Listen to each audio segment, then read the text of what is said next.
उसका नाम है मुझसे भारी मेरा बस्ता, मुझसे भारी मेरा बस्ता, हो गई मेरी हालत खस्ता, इसे उठाकर आना मुश्किल, सभी पूछ के लाना मुश्किल, कोई टीचर को समझाए, इसको कुछ हल्का करवाए। धन्यवाद। सुप्रभात, मेरा नाम हर्ष है, मैं LKG कक्षा का छात्र हूँ। मैं आपको एक कविता सुनाने जा रहा हूँ। उसका नाम है नन्ही नन्ही जल की बूंदे।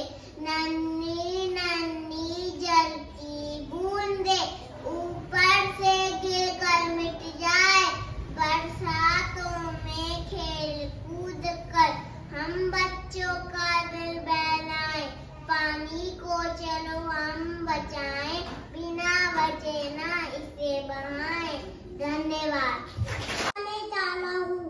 आसमान में टिमटिम तारे लगते हमको कितने प्यारे, मन करता है तुम्हें बुलाओ, अपनी सारी बातें बतलाओ, आ जाओ तुम मेरे पास, तुम्हें बताओ अपने राज।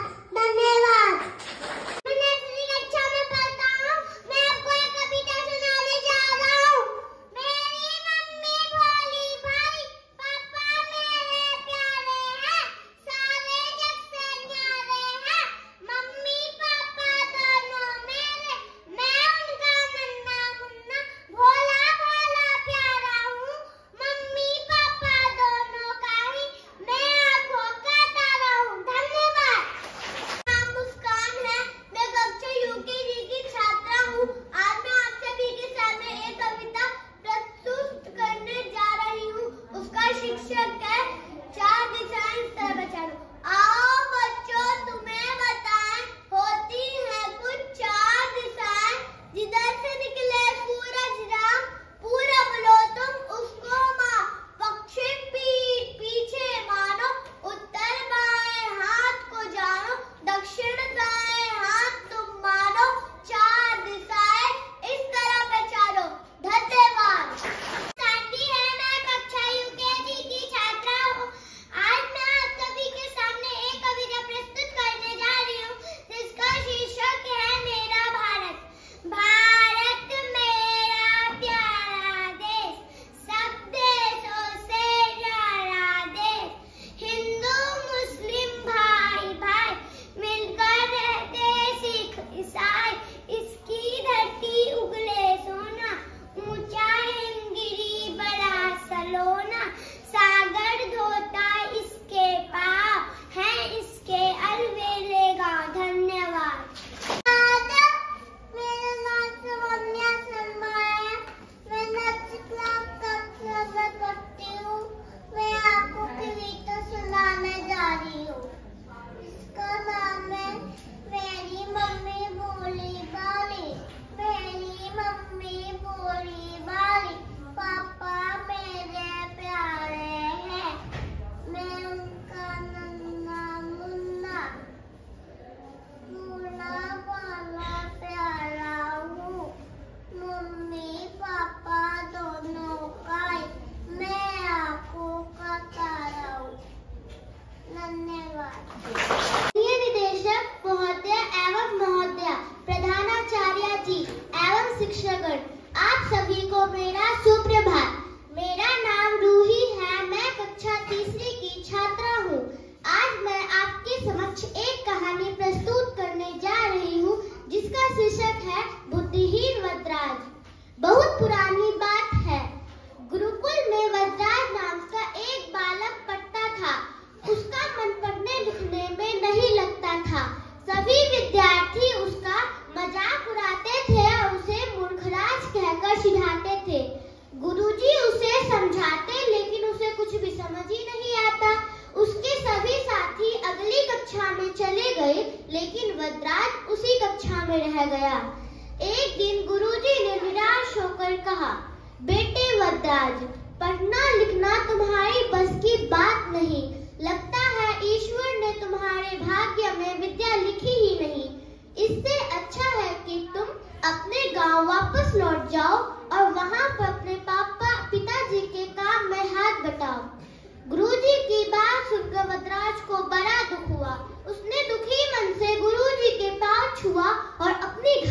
ओर चल पड़ा। चलते चलते उसे बहुत तेज प्यास लगने लगी। उसने देखा कि कुछ दूर पर स्त्रियां कुएं से पानी निकाल रही थी। उसने स्त्रियों से पीने के लिए पानी मांगा और अपनी प्यास बुझाई। तभी उसकी नजर कुएं पर बने निशान पर पड़ी। उसने स्त्रियों से पूछा, क्या यह निशान आप सभी ने बनाए हैं? वदराज की भोली बातों को सुनकर स्त्रियों ने उसे बताया कि यह निशान उन्होंने नहीं बनाए हैं। यह तो कुएं से पानी निकालते समय रस्सी के द्वारा बनाए गए हैं। स्त्रियों की बात सुनकर वदराज चौंक उठा और उसने अपने मन में सोचा, यह कोमल सी रस्सी अगर पत्थर घिस सकता है तो क्या मैं बार बार अभ्यास करने से विद्या प्राप्त नहीं कर सकता? तभी वह गुरुजी के पास वापस लौट गया। उसने गुरुजी को प्रणाम किया और अपनी मन की सारी बात बताई। गुरुजी बहुत खुश हुए और उन्होंने वदराज को पढ़ाना शुरू किया। वदराज खूब मन लगाकर पढ़ने लगा। वह बड़ा होकर संस्कृत भाषा का श्रेष्ठ विद्वान बना। उसने संस्कृत भाषा की व्याकरण भी लिखी। इस कहानी पर एक दोहा है, करत करत अभ्यास के जड़मति होत सुजान, रसरी आवत जाते सिर पर परत निशान। अर्थात कुएं पर से रस्सी के बार बार आने जाने की रगड़ से पत्थर घिस सकता है, तो इसी प्रकार लगातार अभ्यास करने से मूर्ख व्यक्ति भी बुद्धिमान बन सकता है। धन्यवाद। महोदय एवं महोदय प्रधानाचार्य जी एवं शिक्षकगण, आप सभी को मेरा सुप्रभात। मेरा नाम इरफान है। मैं कक्षा तीसरी का छात्र हूँ। मैं आप सभी के समक्ष एक कहानी प्रस्तुत करने जा रहा हूँ जिसका शीर्षक है एक बुद्धिमान पंडित। एक बार एक अमीर आदमी था। वो पंडित के पास गया। पंडित से विनती की, पंडित जी क्या आप मेरे लड़के की सारी बुरी आदतें निकाल पाओगे? पंडित ने कहा, क्यों नहीं। एक दिन वह पंडित अमीर आदमी के बेटे को बगीचे में घुमाने ले गया। उसने दूर से एक छोटा सा पौधा देखा। फिर उसने बच्चे से कहा, क्या तुम ये छोटा सा पौधा देख रहे हो? चलो तुम इसे उखाड़ के बताओ। बच्चे ने उस छोटे से पौधे को अपनी उंगली और अंगूठे की मदद से उखाड़ फेंका। पंडित यह देखकर और आगे बढ़ा। पंडित ने बच्चे से कहा, क्या तुम इससे भी बड़ा पौधा देख रहे हो वहाँ? बच्चे ने कहा, हाँ। पंडित ने बच्चे से कहा, इस बड़े से पौधे को उखाड़ के बताओ। बच्चे ने उसे हाथ से पकड़ा और थोड़ी सी ताकत के साथ उखाड़ फेंका। पंडित और आगे बढ़ा। उसने एक पेड़ की झाड़ को देखा। फिर उसने बच्चे से कहा, क्या तुम ये पेड़ की झाड़ देख रहे हो? चलो तुम इसे उखाड़ के बताओ। बच्चे ने कहा, कोशिश करता हूँ। बच्चे ने जाके पेड़ की झाड़ को गले लगाया और अपनी सारी ताकत लगा दी। फिर भी बच्चा उस पेड़ की झाड़ को नहीं उखाड़ पाया। बच्चे ने पंडित जी से कहा, पंडित जी माफ करिए, मैं ये पेड़ की झाड़ नहीं उखाड़ पा रहा।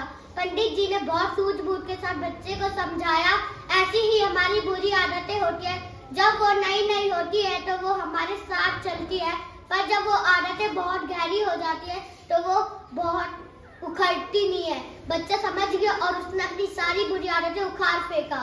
इस कहानी से हमें यह शिक्षा मिलती है कि बुरी आदतें हमारी सबसे बड़ी दुश्मन होती है। कोई दुश्मन सिर्फ एक बार दुश्मनी निकालता है, पर बुरी आदतें हमेशा दुश्मनी निभाती है। इसलिए बुरी आदतों को ना बढ़ावा देते हुए उन्हें जल्द से जल्द खत्म कर देना चाहिए। धन्यवाद। डायरेक्टर मैम, प्रधानाचार्य जी और सभी शिक्षकगणों को मेरा सुप्रभात। मेरा नाम आखी है। मैं पहली कक्षा की छात्र हूँ। आज मैं आपके सामने एक कहानी प्रस्तुत करने जा रही हूँ जिसका शीर्षक है प्यासा कौवा। एक कौवा था, वह बहुत प्यासा था। वह पानी की तलाश में इधर उधर उड़ रहा था। अचानक उसे एक घड़ा दिखाई दिया। वह उठ के उसके पास गया। घड़े में पानी कम था, उसकी चोंच भी छोटी थी। पानी तक उसकी चोंच नहीं पहुँच रही थी। फिर कोई ने एक उपाय सोचा। घड़े के आसपास बहुत सारे कंकड़ थे। कोई ने एक एक करके घड़े में डाल दिया। धीरे धीरे करके पानी ऊपर आ गया। कोई ने पानी पिया और उड़ गया। इस कहानी से हमें यह शिक्षा मिलती है कि जीवन में मेहनत ही सफलता की कुंजी है। धन्यवाद। महोदय एवं महोदय, प्रधानाचार्य जी एवं शिक्षकगण, आप सभी को मेरा सुप्रभात। मेरा नाम नामनी है। मैं कक्षा दूसरी की छात्रा हूँ। आज मैं आपके समक्ष एक कहानी प्रस्तुत करने जा रही हूँ जिसका शीर्षक है शेर और चूहा। एक बार की बात है, जंगल में एक शेर रहा करता था। वहीं पास में एक चूहे का बिल था। एक दिन शेर सो रहा था, तभी चूहा उसके पास आकर खेलने लगा और शेर के ऊपर उछल कूद करने लगा। इस वजह से शेर की नींद खुल गई और शेर ने गुस्से में उसे अपने पंजे से जकड़ लिया। चूहे ने विनती की, महाराज मुझे माफ कर दीजिए, कृपया मुझे जाने दें, मैं आपके कभी न कभी काम आ सकता हूँ। शेर को चूहे पर दया आ गई और शेर ने उसे जाने दिया।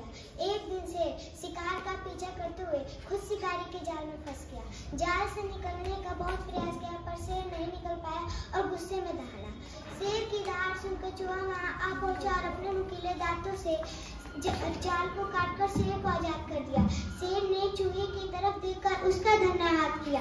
अतः इस कहानी से हमें यह शिक्षा मिलती है कि दयालुता कभी व्यर्थ नहीं जाती। कोई इतना छोटा नहीं जो किसी बड़े की मदद ना कर सके, इसलिए हमें हर व्यक्ति की मदद करनी चाहिए। धन्यवाद। प्रधानाचार्य जी और सभी शिक्षकगणों को मेरा सुप्रभात। मेरा नाम मीर है, मैं पहली कक्षा का छात्र हूँ। आज मैं आपके सामने एक कहानी प्रस्तुत करने जा रहा हूँ जिस कहानी का शीर्षक है टोपी वाला और बंदर। एक बार एक टोपी वाला शहर के ओर टोपी बेचने के लिए जा रहा था। चलते चलते उसको दोपहर हो गई, वो थक चुका था, इसीलिए वो एक पेड़ के नीचे सो गया। लेकिन उसको पता नहीं था कि पेड़ के ऊपर बहुत सारे बंदर हैं। इसलिए बंदरों ने सोचा चलो इस टोपी वाले के सारे टोपी लेके खेलते हैं। इसीलिए बंदर पेड़ से एक एक करके नीचे उतरे और उस टोपी वाले के सारे टोपी लेके पेड़ के ऊपर चढ़ के खेलने लगे। तब टोपी वाले की नींद खुली और हैरान हो गया और सोचा कि मेरी टोपी कहाँ चली गई। इसीलिए वो इधर उधर देखने लगा। जैसे उसकी नजर पेड़ के ऊपर पड़ी, वो देखा कि बहुत सारे बंदर मेरे टोपी से खेल रहे हैं। इसीलिए वो चिल्ला के बोलने लगा, मेरी सारी टोपी मुझे वापस दे दो। लेकिन बंदरों ने नहीं दी बल्कि उसकी नकल करने लगे। तब टोपी वाले के वो सोच रहा था कि जैसे जैसे मैं कर रहा हूँ वैसे वैसे बंदर कर रहे हैं। तो टोपी वाले ने हाथ उठाया तो बंदर भी हाथ उठाए।